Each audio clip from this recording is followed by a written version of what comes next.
मोतीराम ने भीगती आंखों से अपनी बीवी की चिता को आग लगाई और चेहरे को ढांप लिया।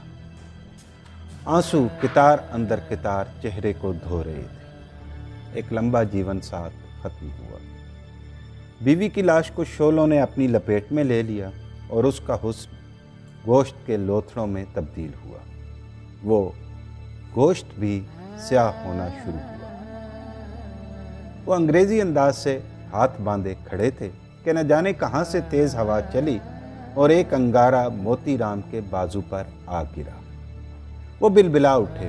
उन्होंने अंगारे को ज़मीन पर गिराने की कोशिश की तो वो खुली आस्तीन से कमीज़ के अंदर घुस गया। मोतीराम दर्द से चिल्ला उठे। आसपास के लोगों को पहले तो समझ ना आई, लेकिन जब समझ आई तो वो अंगारा लुढ़कियां खाता और मोतीराम की बालाई जिस्म को जलाकर, कमीज़ को जलाकर ज़मीन पर गिर चुका था। खिदमतकार ने घोड़ा गाड़ी दौड़ाई और उन्हें नज़दीकी अस्पताल ले गया। लाला जी के 2 दिन और 2 रातें बेतहाशा दर्द में गुजरी। तीसरे दिन डॉक्टर मरहम देकर उन्हें घर भेज दिया। एक जिंदा इंसान का जलना कितना तकलीफदेह होता है। उनके जहन में एक ख्याल आया और पता नहीं कहां से उन्हें सती की रस्म का ख्याल भी आ गया। किस तरह लड़कियां ये तकलीफ बर्दाश्त करती होंगी। उन्होंने एक अंगारे की तपिश को पहले 2 से ज़र्ब किया, फिर 3 से, और यूं करते करते जब वो 10 तक पहुंचे तो उनका जिस्म पसीने से शराबूर हो।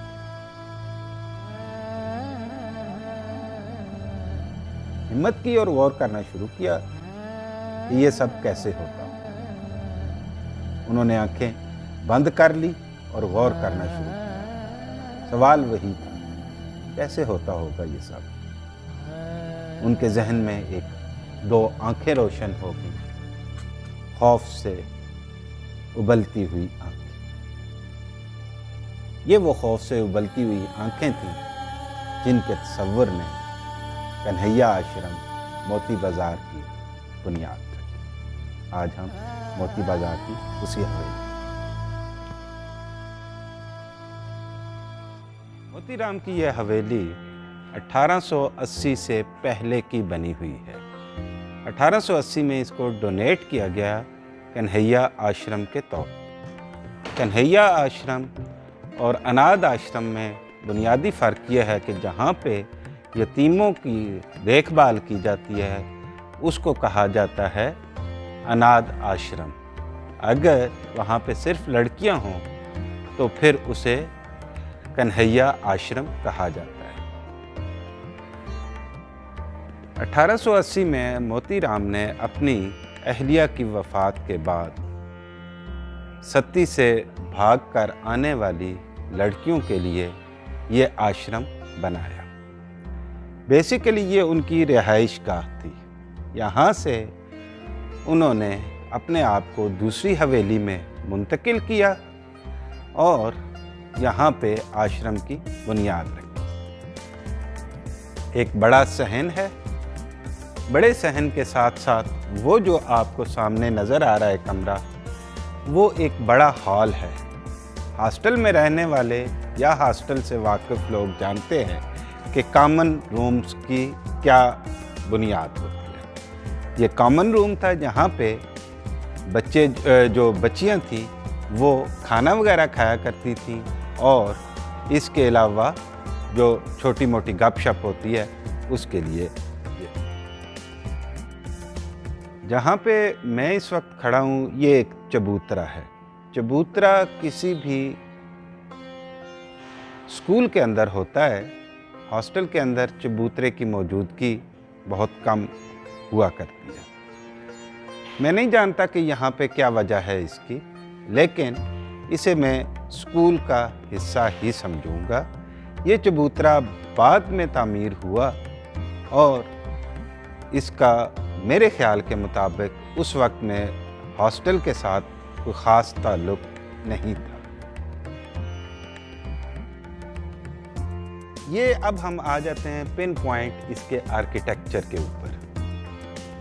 आर्किटेक्चर में जब आप लाहौर के रेलवे स्टेशन को देखते हैं तो आपको छोटी छोटी ईंटें नज़र आती हैं जो कि मुगलिया दौर की यादगार है। सुल्तान ठेकेदार ने मुगलिया दौर की इमारत में की बुनियादों में से ईंटें निकालकर उसको रेलवे स्टेशन की तामीर में इस्तेमाल किया, लिहाजा वहाँ पे छोटी छोटी मुल्तानी तर्ज की आपको ईंटें नज़र आती हैं। लेकिन जब आप इस आश्रम के ऊपर जाते हैं तो आपको पता चलता है कि यहाँ पर मोटी ईंटें जो कि आजकल भी इस्तेमाल होती हैं वो इस्तेमाल हुई हैं। इससे बुनियादी बात ये पता चलती है कि इसका जो तर्ज तामीर है अंग्रेज़ी दौर की यादगार है और अंग्रेज़ी दौर में ही इसको तामीर किया गया।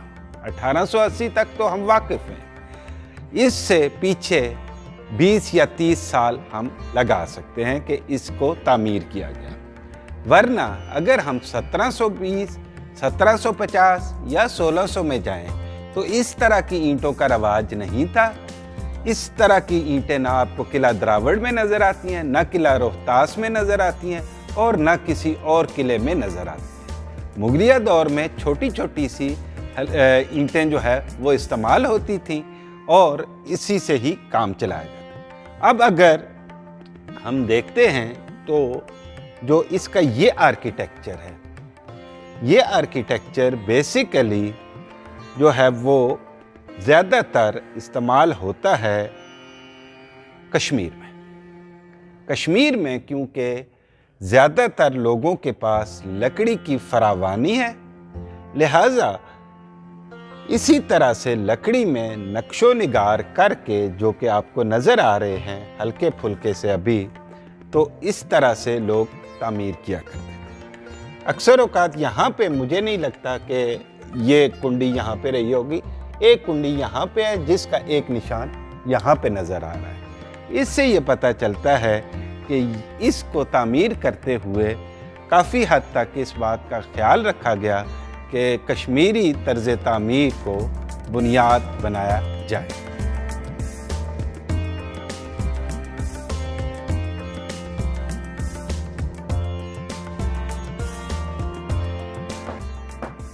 वुडन सीलिंग, ये तर्ज तामीर आपको कश्मीर की मुख्तलिफ इमारतों में नज़र आता है। ऊपर चादर की छत होती है और नीचे उसको वुडन सीलिंग से बेहतर किया जाता है। मामला ये है कि इसमें भी उसको बेहतर करने की कोशिश की गई सो दैट के ऊपर फर्श है, फर्श से नीचे जो है वो ये वुडन सीलिंग है। ये वुडन सीलिंग ये बताती है कि जो आर्किटेक्ट था वो इससे मुतासर था, जो भी कश्मीरी तर्ज तामीर था। और दिस वन, ये वो चीज़ है जो कि मैं आपको पहले दिखाना चाह रहा था और ये आज भी मौजूद है। और यहाँ पे देखिए नफासत का ये आलम है कि इस तरीके से सिर्फ एक हल्की फुल्की लड़कियों की उंगलियाँ इसमें घुस सकती हैं, इसमें मर्दों की उंगलियाँ घुस नहीं सकती हैं। दैट वाज आशना।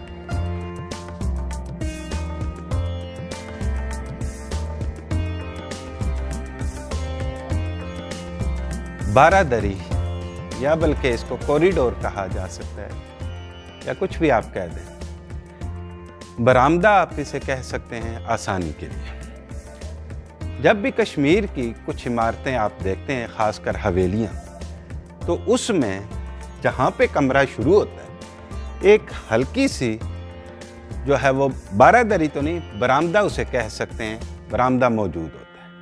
यहाँ पे ऊपर एक चादर छत होती है। मकसद ये होता है कि आप यहाँ पे खड़े हैं और यहाँ से आप नीचे लोगों को आवाज़ दे सकें, ऊपर लोगों को आवाज़ दे सकें। ये क्योंकि वहाँ पे पहाड़ियों में मौजूद होती हैं मुख्तलिफ हवेलियाँ, इसलिए इस तर्ज तामीर को इख्तियार किया जाता है। आप बिल्कुल नीचे आएँ अगर, तो आपको पता चलता है कि यहाँ पे ये जाली नुमा आर्किटेक्चर है जो कि आपको बहुत ही भला नज़र आता है। जहाँ पे अब अगर आप पीछे देखें तो ये जो इमारत थी और ये जो ऊपर का पोर्शन था ये बाद में तामीर हुआ, इसमें कोई पुराने तर्ज तामीर की झलक नज़र नहीं आती। अब हम ये देखते हैं कि लड़कियां जब यहाँ पे रहती थीं तो उनके कमरों का साइज़ क्या था, क्या सहूलियात मुहैया थीं और इसके अलावा रोशनी वगैरह का क्या इंतज़ाम था। आपके सामने की बात है कि 2 बाज़ार की तरफ खुलने वाले दरवाज़े, 2 अंदर की तरफ खुलने वाले दरवाज़े और एक मुल्हिका कमरे की तरफ खुलने वाला दरवाज़ा। आश्रम था, खौफ की फ़िज़ा थी, बच्चियों को हर तरीके से ये मुतमईन करने की कोशिश की गई कि यहाँ पे आप महफूज हैं, जब भी आप एस्केप करना चाहें आपके पास 6 दरवाज़े मौजूद हैं। 6 दरवाज़ों से के अलावा खिड़कियाँ भी मौजूद हैं और रोशनदान भी मौजूद हैं। अगर तमाम रोशनदानों और तमाम खिड़कियों को खोला जाए तो आपको पता चलता है कि ये वाला तर्ज तामीर एक मुनासिब और आरामदेह शक्ल इख्तियार करता है।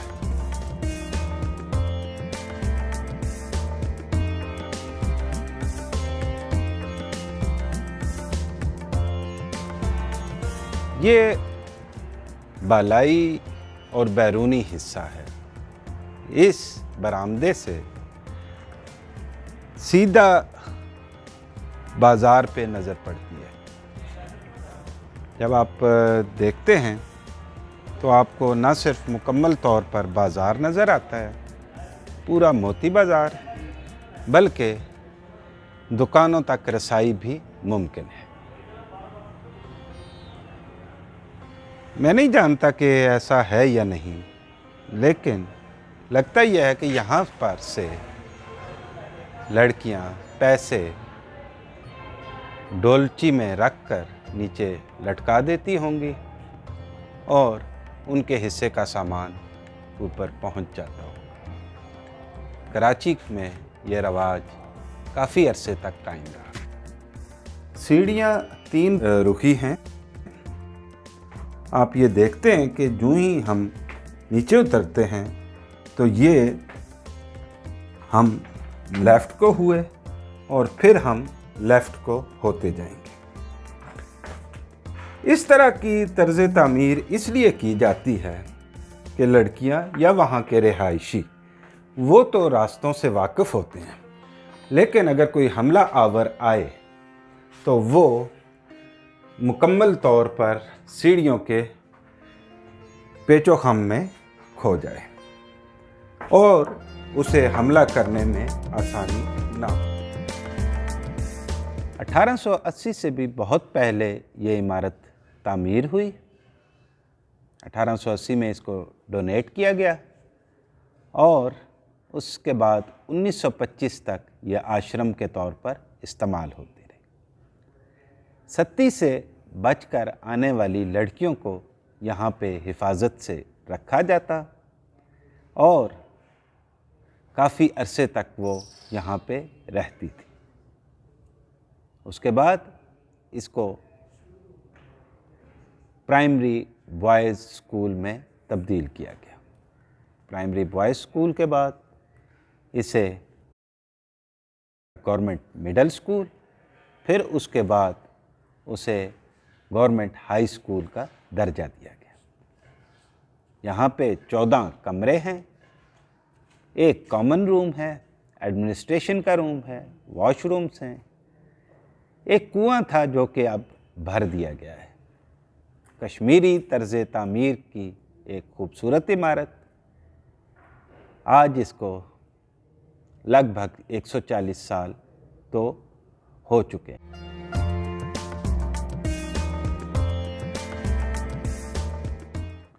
इसके बाद असल जो चीज़ है वो मोती बाज़ार का क़याम है, जो कि 1901 में कायम हुआ।